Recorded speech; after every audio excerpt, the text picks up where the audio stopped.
HSG में मेरी tubes बंद बताई हैं। क्या मेरी ट्यूब्स खुल सकती हैं या मेरे पास केवल IVF का ऑप्शन है बच्चा होने के लिए?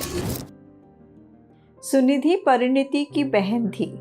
सुनिधि की शादी गुजरात के किसी छोटे से गांव में हुई थी।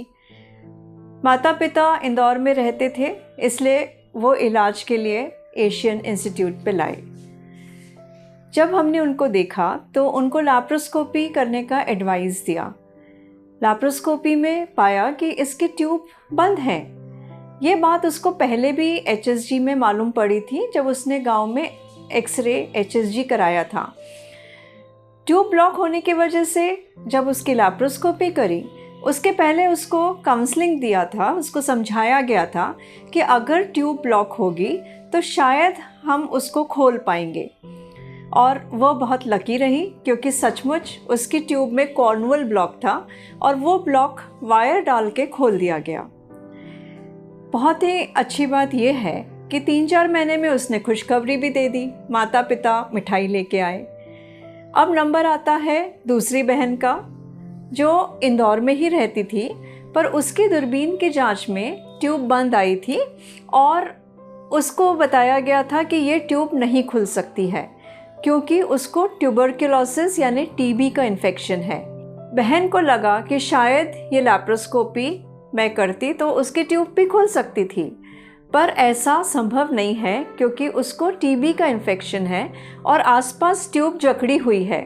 खास या मुख्य सवाल ये है कि क्या हर तरह की ट्यूब दूरबीन के द्वारा खुल सकती है? क्या सबके मन में सवाल आता है कि हम टेस्ट ट्यूब बेबी क्यों कराएं, हमारा भी दूरबीन के द्वारा ट्यूब खोल दिया जाए। पर ऐसा संभव नहीं होता है क्योंकि मान लीजिए ट्यूब में कोई ब्लॉकेज है, कोई डेब्री है, थोड़ा बहुत कचरा है, वो तो वायर के द्वारा आसानी से खुल जाता है क्योंकि वो ट्यूब नॉर्मल होती हैं।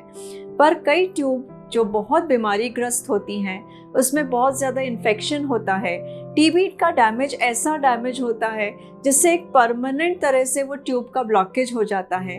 उनको खोलने का कोई औचित्य नहीं रहता है या उनको खोलने से कोई फ़ायदा नहीं रहता है।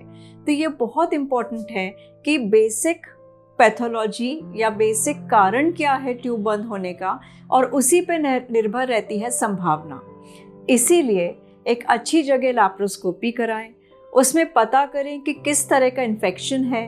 अगर कोई मामूली इन्फेक्शन है, ट्यूब नॉर्मल है, मामूली तरह से कचरा अटका हुआ है, तो वो ट्यूब तो खुल सकती हैं।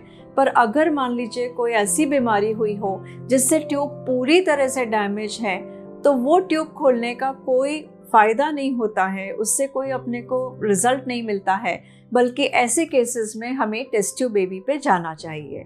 हम एशियन इंस्टीट्यूट पे इसी तरह के ट्रीटमेंट करते हैं। अगर आपको ऐसी कोई भी समस्या हो तो आप हमसे कांटेक्ट कर सकते हैं at Asian Institute of Infertility Management.